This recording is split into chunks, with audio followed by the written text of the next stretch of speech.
How may I help you? Ejection seat. It could sound like this.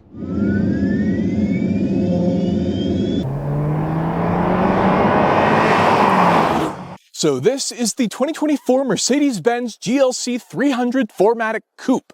Coupe meaning it's the fastback sporty profile version of the standard GLC SUV. But the Coupe actually has a higher starting price of $57,000 because it has more standard features, including 4Matic all-wheel drive, which means anytime you see a GLC Coupe, it's a higher tiered, more luxurious, stately grand touring option of the GLC SUV. And in this video, I'll show you everything about it as we go through the exterior, the interior, the powertrain, and of course, take it for a drive. So getting right into it, our example is finished in Cirrus Silver Metallic, which looks great on any Mercedes. And then here is our fairly hefty key, which has lock, unlock, our power hatch buttons, and panic on the back. It's also the same fob you'll find shared with the very expensive SL model from Mercedes.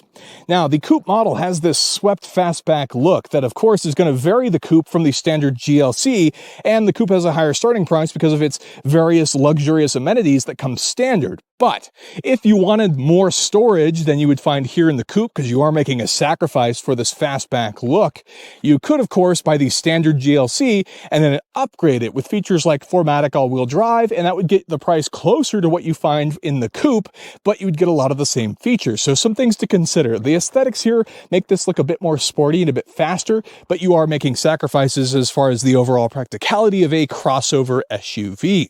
Now this car, as priced at $68,000, features things like the AMG package. We also have the night package, which is going to black out various trim levels, make it look a little bit stealthier and sharper. And it even has some cool safety options like the digital light package, as you see here. And what that does is it equips the headlights with this projection system that is sort of an adaptive lighting. It'll lead the steering wheel while you're driving at night around turns and things like that, so it's a bit safer. But it also has a cool luxury feature in the fact that the projection lights give you entry and exit messaging that it displays on walls at night. That is a really cool, luxurious feature and shows how Mercedes is willing to go above and beyond. As we take a look at the front, we do have a power bulge, some of our traditional Mercedes-Benz badging, and including where you'll find our radar cruise control storage. We do have these really cool highlighted chrome tri-stars here in the black grille. You'll notice that we have black plastic in the front and the sides. So because this is a little bit more equipped to go off-road, it does have that plastic there, which will be easier and cheaper to replace if you damage it. We do, of course, have these body color style fender flares, which accompany our multi-spoke 20-inch AMG wheels, which also comes with perforated front brakes and, of course, fully independent suspension. One of the things that I really like is the keyless entry system on this vehicle. Obviously, the driver's side is keyless entry, and that'll, of course, adjust the power mirrors, which have integrated turn signals on lock and unlock, but all four doors actually have keyless entry, and anytime you unlock just the driver's side, it'll unlock all four doors, which to me is more practical, especially if you have a family or other people that you frequently ride with in your vehicle. This particular model also has the moonroof as well. You'll notice we have tinted glass in the rear, and all the glass is, of course, insulated, so it's going to be more soundproof as well. As we come to the back, we do have dual exhaust, although it is kind of fake. These aren't the actual exhaust tips. We go ahead and lift our power hatch by pushing that up. Very cool. We get access to the back, and you can fold the seats down super fast just by using these buttons in the rear here, and you get more access and more storage availability, which adds to the practicality of going with a hatchback like the one we have here. Not to mention the ease of use with the power hatch. So moving on to the interior, if we go ahead and open up our GLC Coupe, we can see it is absolutely beautiful in here. I'd be lying if I didn't say that Mercedes has some of the best interiors in the game. I mean, look at this beautiful wood grain with this integrated aluminum that runs across the entire dash. And we do have a lot of options in here as well, including our AMG red and black colored interior here, which has these very heavily side bolstered seats, which will hold you in place during dynamic driving, and it'll even hold you in place while off-roading, which can tend to throw you around a bit as well. I mean, even the door cards are incredibly luxurious. We can see our seat adjustments for our power seats, of course, on both sides, heated, and there are optional ventilated seats, although this this vehicle does not have them. You do actually have memory seating as well for both the driver and passenger side, with some even cooler features that we'll hop into as we climb inside. This particular vehicle also has the optional Burmester surround sound system, which is a great way to improve your commuting experience. The AMG system also comes with these beautiful pedals as well as part of the upgrade for the AMG line.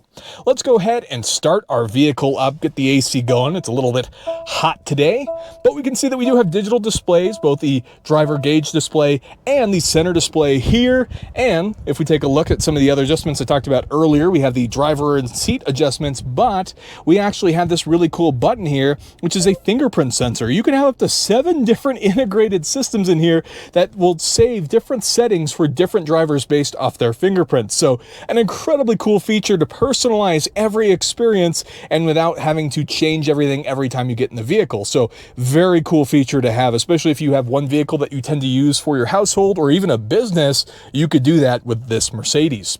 Now, getting on to some of the other features, we do have the optional heads-up display, which will show you speed signs, including your directions and other stuff. It even work with those projection headlights we talked about in the exterior to actually show you all sorts of symbols on the road and improve your safety and driver experience. Now, I love the way that everything functions in this vehicle. I especially love the way that Mercedes does their controls. So, for example, they are physical buttons, but I like to use the swipe functionality of them. Like, you can just breeze through this interior display here and pull up all sorts of information, and it's so easy to use. It even works with our moonroof here. We can actually just slide back and look at that. It just opens right up, which is incredibly cool to see, and it's such a nice luxury to have in this vehicle. We'll go ahead and close that back up there because it is a bit hot today. Now, taking a look, we do have our Mercedes radar cruise control and other features like that, which includes auto lane change, which works fantastic in this vehicle. And Mercedes actually has one of the best radar cruise control systems you'll find anywhere. This is the selector here for the drive modes, fairly common these days. Down for drive, up for reverse, neutral's there in the middle, and then you push it for park. The mirrors themselves will actually adjust when you put it in reverse to give you better visibility. But of course, you also have the backup cameras that are available in the vehicle as well, and these also have the guidance, so you can see it adjust with the steering wheel, which, by the way, is a flat bottom steering wheel, which comes as part of our AMG line package. I love how easy the vents are. Quickly turn and adjust them to close them or open them. And we have a ton of technology here in the center as well. Nothing short of a supercomputer, essentially.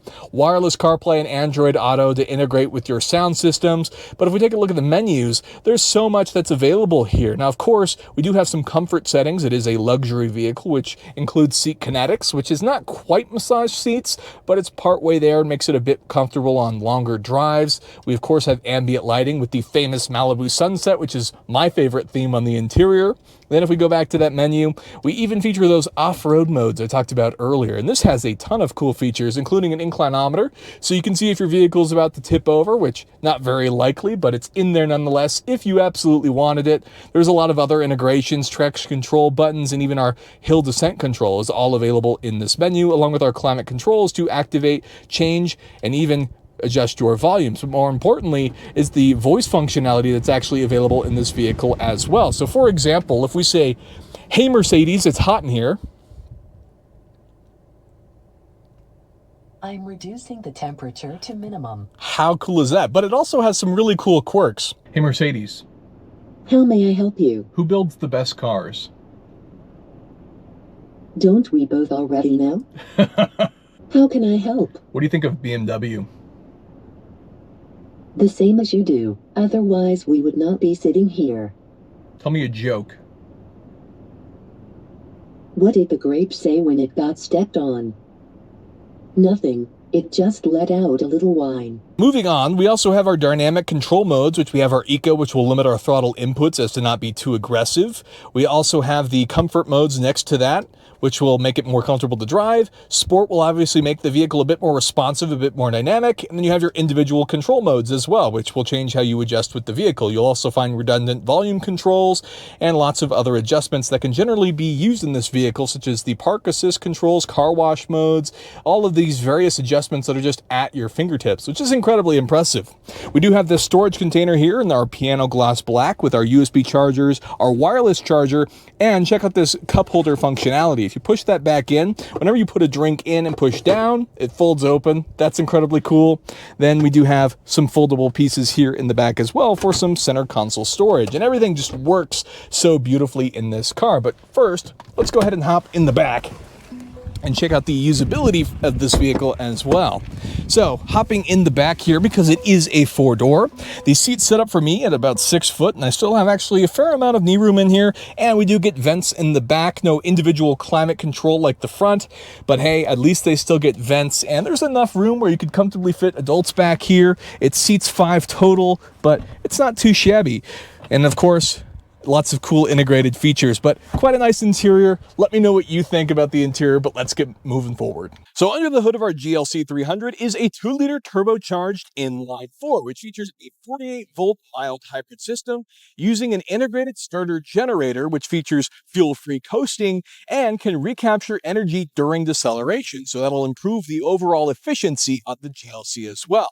Now that engine combined with that electric motor produces a combined 255 horsepower and 296 pound-feet of torque, making this one of the more powerful 4-cylinder based SUV crossover models that you'll find anywhere.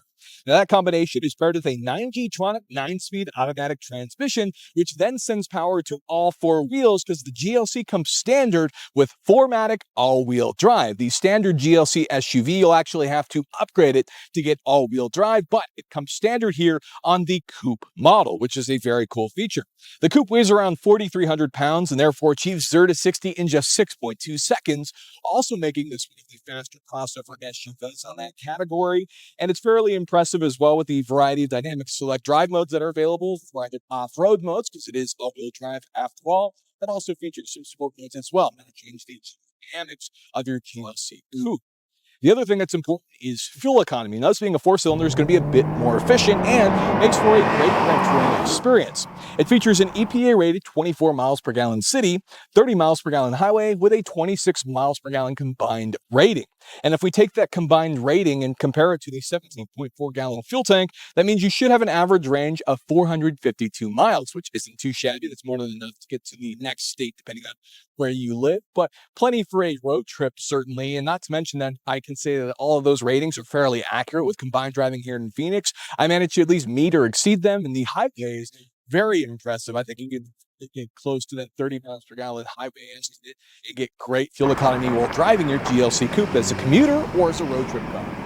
So what's it like to drive the GLC Coupe? Well, if we're being honest, it's actually not bad. It's sort of a little bit sporty and dynamic. It is definitely heavy. It feels heavy. There is body roll, but the sport modes kind of tune some of that out, stiffens the steering wheel so it feels a bit more dynamic. The engine and transmission are kind of more responsive. Sorry, there's a water bottle rolling around over there.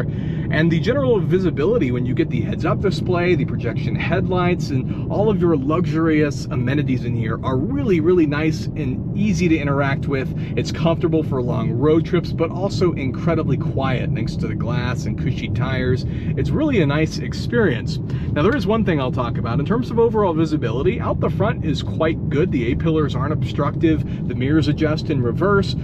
But there is one glaring issue, and that's to do with your rear view mirror here. Because the Coupe has that fastback profile, you are significantly limited by what you can actually see out of the back. Now, Mercedes does have a phenomenal camera system that mostly makes up for that, but if you really like your physical mirrors to be able to check them, that's going to be a little bit tougher here, and it's going to be a bit easier in the GLC, the standard SUV that has the full profile as opposed to the fastback version. Not a big deal, but something to keep in mind if you like your visibility. But all in all, it's actually a pretty smooth SUV. It's great to interact with, and it's just really comfortable and easy to use, which is what I think most people are looking for in their luxurious crossover SUV.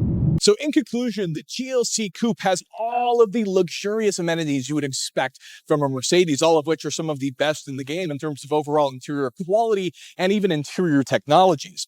The GLC Coupe has this sort of very sporty Grand Touring swept profile, and it makes you wonder what the advantage is of this over the standard GLC SUV.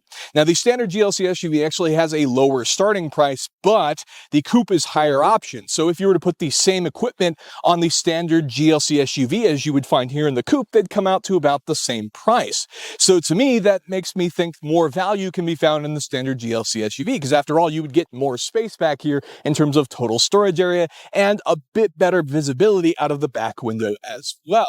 Now, that being said, if you absolutely are dead set on the Coupe, I think it's totally fine and you won't be disappointed with the things that it comes with. You just have to understand that you are making a sacrifice in terms of the actual practicality and storage for aesthetics. So if that's something you're okay with, you can absolutely buy the Coupe. I think it's totally fine. There's no real detriment or drawbacks in any other actual usability of it aside from the storage practicality. So that's what I think of it, but you let me know down below what you think versus the standard GLC or the GLC Coupe that we have here and its fastback profile. Which do you prefer, or have you already purchased one, and why did you choose one over the other? But with that, that's going to be the end of the video. If you could hit that like button for me, I'd really appreciate it, and consider getting subscribed for more content like this in the future. With that, thank you so much for watching, and I'll see you in the next one. Hey Mercedes, How can I help? what do you think of BMW?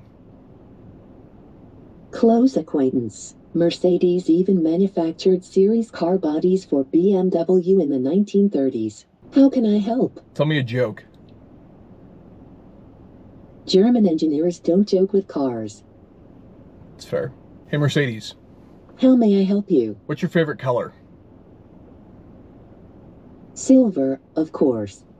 That makes sense. It's like their heritage color. Hey Mercedes, How may I help you? what do you think about Porsche? We are almost neighbors.